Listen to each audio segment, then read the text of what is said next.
আমরা গত কিছুদিন যাবৎ অত্যন্ত গভীর উদ্বেগের সাথে লক্ষ্য করেছিলাম যে হয়তো ইউএসের ইরান আক্রমণ অত্যন্ত নিকটবর্তী কিংবা আক্রমণ করেই ফেলবে। কিন্তু প্রশ্ন হচ্ছে যে ইউএসএ কেন ইরান আক্রমণ করতে এত বিলম্ব করছে, অথবা ইউএসএ রিসেন্টলি যে আলোচনার টেবিলে বসেছে এর কারণ কি? অর্থাৎ why US is hesitating to attack Iran. এর পেছনে আমরা সবাই জানি যে ডোনাল্ড ট্রাম্প একটা উগ্র, একটা মাতলামি, একটা পাগলের মতো উন্মাদ আচরণ করছে, যা চাচ্ছে তা করে ফেলছে। কিন্তু যেটি অত্যন্ত গভীর চিন্তা করলে যেটি বোঝা যায়, সে কিন্তু সুইসাইডাল না, সে হচ্ছে একটা গ্যামলার, সে একটা জোয়ারি টাইপের। সে এমন কোনো ঝুঁকি নেয় না যেই ঝুঁকিতে তার সফলতা কিংবা ব্যর্থতার পাল্লা সমান। অর্থাৎ সে এমন কোনো আক্রমণ করবে না যে আক্রমণে তার সফল হওয়ার সম্ভাবনা শতভাগ নাই। ফলে ডোনাল্ড ট্রাম্প তার সম্ভাব্য সমস্ত বিকল্পগুলো সে আলোচনার টেবিলে তার মিলিটারি পেন্টাগন থেকে সে নিচ্ছে, মিলিটারি অ্যাডভাইজার থেকে তার যে সমস্ত উন্নত প্রযুক্তি যে ক্যালকুলেশন, সেখান থেকে সে সকল অপশনগুলো দেখছে যে কোনো অপশনেই তাকে 100% সিকিউর এবং সুইফট এবং কুইক রেজাল্ট দিচ্ছে না। অর্থাৎ ইরান হচ্ছে, এখন প্রশ্ন হলো কেন ইউএসের ইরান আক্রমণের কারণে ইউএসের যে লক্ষ্য অবজেক্টিভ হচ্ছে খামেনি সরকারের পতন এবং ইরানকে দুর্বল করা এবং ইরানের পারমাণবিক অস্ত্র কর্মসূচিকে ধ্বংস করা, মিসাইল সিস্টেমকে ধ্বংস করা। অর্থাৎ তার এটা সম্ভব হবে তখনই যখন খামেনি সরকারের পতন হবে, অর্থাৎ আইআরজিসি বা ইরানের সামরিক ইনফ্রাস্ট্রাকচারকে পূর্ণভাবে ডেমোলিশ করতে না পারলে তার পক্ষে ইরান জয় করা সহজ হবে না। ইরান খামেনি কোনো একটা স্বৈর শাসক নয়, তাকে যতই ধর্মীয় থিওলজিক্যাল একটা স্টেট বলার চেষ্টা করা হয়, ইরানের যে খামেনির শাসন সেটা অত্যন্ত শিকড়, অত্যন্ত গভীরে, সে তার কালচারে সেটা এমবেডেড। যদিও ওয়েস্টার্ন কিছু ইনফ্লুয়েন্সড জনগণ সেখানে বিদ্রোহ করেছে এবং সেখানে ইরান অত্যন্ত ঝুঁকিপূর্ণ অবস্থায় চলে গিয়েছিল যে how to handle the situations. Iran হয়তো 4-5 হাজার মানুষকে হত্যা করতে হয়েছে আমেরিকার এই বিদ্রোহ নির্মূল করার জন্য। ইরান অত্যন্ত একটা কঠিন সময় পার করে সেটা সফলভাবে সেই বিদ্রোহ দমন করতে পেরেছে। সো ইউএসের একটা লক্ষ্য ছিল যে ইরানে যদি অভ্যন্তরীণ গণতন্ত্রগামী চেতনা সেখানে জাগিয়ে দিয়ে খামেনি সরকারের বিরুদ্ধে একটা আন্দোলন কিংবা বিদ্রোহ করানো যায়, তাহলে ইরানের অভ্যন্তরীণ সিচুয়েশনটা ভোলাটাইল হয়ে গেলে ইউএসের জন্য সেখানে আক্রমণ করলে হয়তো দ্রুত সে ফলাফলটা পেত। কিন্তু যেহেতু সেই আন্দোলনটা সফল হয়নি, ইরানের সংখ্যাগরিষ্ঠ জনগণ এখনও খামেনিকে সমর্থন করে, ফলে তার জন্য ইরান সরকারকে কিংবা খামেনিকে সরিয়ে দিয়েই যে সফলতা আনবে সেই ধরনের কোনো গ্যারান্টি সে দেখতে পায়নি। আরও একটি বিষয় হলো যে ইরানকে জয় করা কেন সহজ নয়, কারণ geographically Iran is a protected land, এবং সে প্রোটেক্টেড ল্যান্ড বলা হয় এই জন্য যে তার যে বিশাল বিশাল মরুভূমি, লুত মরুভূমি এবং আরও বেশ 2টা মরুভূমি, যেটা হচ্ছে ইরানকে তুরস্ক এবং ইরাক সীমান্ত থেকে তাকে এই যে 4000, এক একটা মরুভূমির উচ্চতা 4000 মিটার, যেটাকে এই মরুভূমির উপর দিয়ে অন্য কোনো রাষ্ট্র থেকে স্থল আক্রমণ করা প্রায় অসম্ভব। আর ইরান এমন একটা দেশ যেটার ভৌগোলিক সীমানা অনেক বেশি এবং সেখানে প্রায় পৃথিবীর 17তম বা 15তম বিশ্ব বৃহৎ দেশ। ফলে এই দেশটিকে সহজেই 2-4টা বিমান আক্রমণ করে বা 1 উইক আক্রমণ করে সেই দেশটা দখল করা অত্যন্ত কঠিন। আরও একটি কারণ হলো যে আপনি আক্রমণ করলেই যে আপনি সহজে জিতে যাবেন তা না, কারণ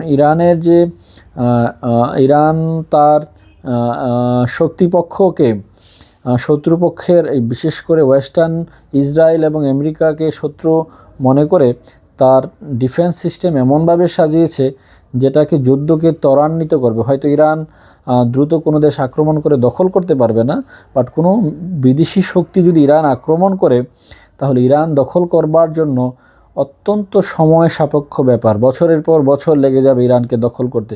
কারণ ইরান তার সামরিক ব্যবস্থাগুলো পাহাড়ি অঞ্চলে, মরুভূমি অঞ্চলে এবং সারা দেশব্যাপী এবং একটা দুর্গম অঞ্চলে এমনভাবে স্থাপন করেছে যে 2-4টি সামরিক হামলা করে সেই টার্গেটগুলোকে ইরানকে পরিপূর্ণভাবে নিরস্ত্র করা সম্ভব নয়।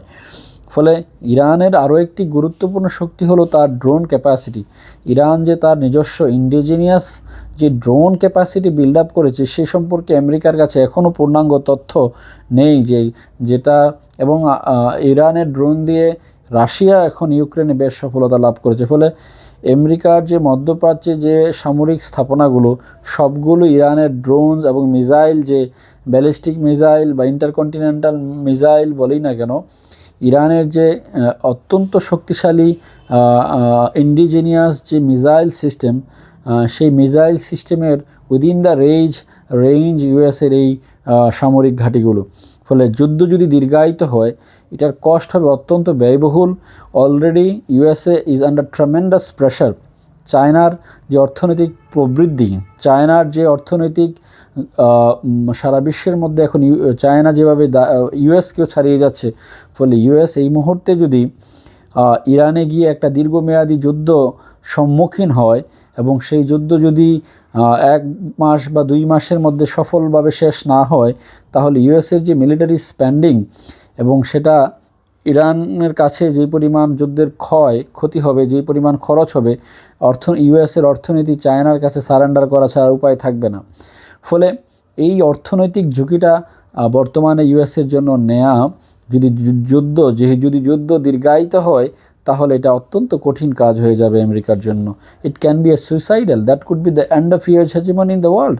এবং দ্বিতীয়ত হলো ইউএসের যে বর্তমান নেভাল হেজিমনি এবং তার যে বিশ্বের সামরিক সক্ষমতা, এই যে মধ্যপ্রাচ্যে যে তার একক আধিপত্য, ইরানের মিসাইলগুলো যদি ওই বেসগুলোকে ধ্বংস করে দেয় বা সামান্য ক্ষতিগ্রস্ত হয়, তার জন্য সেটা হচ্ছে একটা চায়নার জন্য একটা বিশাল সুযোগ হয়ে যাবে। রাশিয়ার জন্য এটা বিশাল সুযোগ হয়ে যাবে যদি একটা ইউএসের সামরিক ঘাঁটিগুলো আক্রান্ত হয়।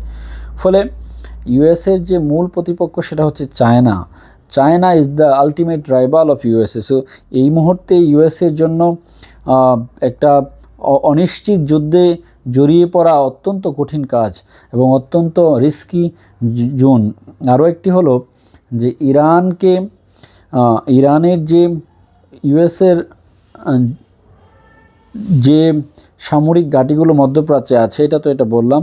আর ইরানের লোকেশনটা এমন একটা জায়গায় যে ইরান যদি আক্রান্ত হয় তাহলে আপনি দেখেন একপাশে যে পার্সিয়ান গালফ বা ওমান সি, এটা হরমুজ প্রণালী, বাবেল মান্দেব, তো এই স্ট্রেটগুলো দিয়ে পৃথিবীর একটা সিংহভাগ তেল রপ্তানি, তেল বাণিজ্য হয়।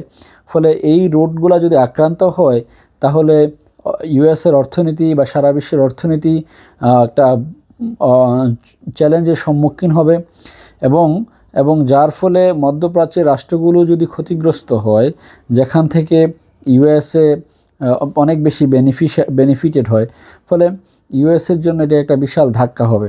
আরেকটা হলো যে ইউরোপিয়ান কান্ট্রিজগুলো যে তেল কিনে, সেটা যদি মধ্যপ্রাচ্যের কান্ট্রিগুলো আক্রান্ত হয় তাহলে রাশিয়া থেকে কিনা ছাড়া উপায় থাকবে না।